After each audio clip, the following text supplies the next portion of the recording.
мы переходим к пятому раунду. Знали бы нас, знали бы толк, тыкали бы сколько, мы залипали на палеве, плавили, тару готовили, да мы не только.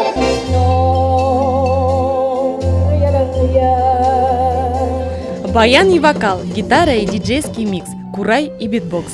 Уникальный музыкальный поединок собрал любителей и профессионалов музыки в концертном зале БГПУ имени Мифтахетдина Акмуллы.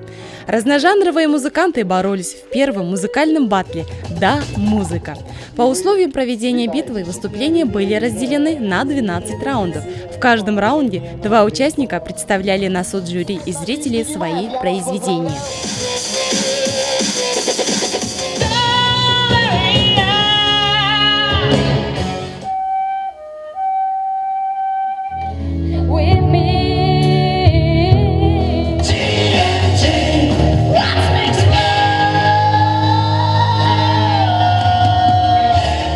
Музыканты переманивали симпатии зрителей на свою сторону, но во второй тур проходил лучший, которого определяло высококомпетентное жюри.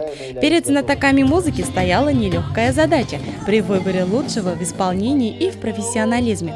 Члены жюри, в состав которого вошли заведующий кафедрой музыкальных инструментов и музыкально-компьютерных технологий Башгоспедуниверситета Ришат Сагитов, руководитель видеогруппы сайта ufa1.ru и вокалист рок-группы Глумилина Харт Исхаков, пиар-менеджер компании «Планета кино» Андрей Черепков, заместитель генерального директора медиагруппы «Виртуоз» Искандер Сакаев и представитель городского телеканала ЮТВ Кирилл Кириллов по достоинству оценили талант участников. Вот надо очень сложные песни берешь, но тем не менее мы тебя выбираем. Второй тур проходил на высокохудожественном уровне, отчего был более волнительным, интересным и трудным, так как участникам предстояло вживую исполнить неподготовленную песню. Но импровизация получилась очень веселой, волнующей и по-осеннему яркой. Это не шутки, мы встретились в маршрутке, потом миром один. Летим и молчим.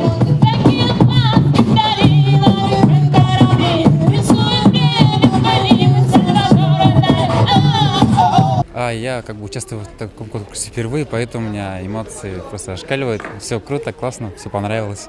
Это еще лишний раз убедило меня в том, что не нужно бояться выступать на сцене, все равно есть какое-то волнение. Но выйдя на сцену, я увидела добрую реакцию зала, и мне очень было приятно выступать. На музыкальной битве всех ожидали подарки и сюрпризы от организаторов, членов жюри и гостей мероприятия. Абсолютно каждому участнику футболки от Радио Энерджи. Огромное спасибо торговому дому «Индюшки», наш партнер сегодняшнего мероприятия. Громкие аплодисменты. Уникальность этого конкурса в том, что он, во-первых, проводится впервые, во-вторых, он был из непрофессиональных музыкантов и из профессиональных музыкантов, и все показали себя с лучшей стороны. Все удалось, все получилось благодаря именно командной работе. Прежде всего мы дали возможность выступить всем желающим. Каждый человек чувствует в себе какую-то жилку творчества. Может быть, окружающим она не всегда бывает видна, но мы сегодня предоставили возможность всем выступить и показать себя в самых разных видах искусств. Восторженные зрители и участники с восхищением и теплотой благодарили организаторов мероприятия. Несмотря на то, что музыкальная битва длилась больше 2 часов, для всех присутствующих концерт прошел на одном дыхании. Даже после окончания музыкальной битвы не смолкали впечатленные музыканты. Мы получили массу удовольствий, посмотрели на других музыкантов, убедились, что талантов очень много. Порадовало то, что очень разнообразные участники и все, безусловно, талантливы по-своему. И когда нас в команду уже объединили, каждый раскрылся и лепту свою внес, естественно. Поэтому хотелось бы спасибо сказать организаторам и побольше, чтобы таких мероприятий было. Болела за Салимову Наилю. Такие мероприятия очень важны, потому что они повышают культурный уровень студентов и помогают студентам показать все свои таланты, раскрыть себя. Без музыки жизнь была бы ошибкой. Эта фраза Фридриха Ницше абсолютно верная. Музыка вносит краски в нашу жизнь и делает ее интересней. Пусть баттл «Да, музыка» станет хорошей традицией на долгие годы.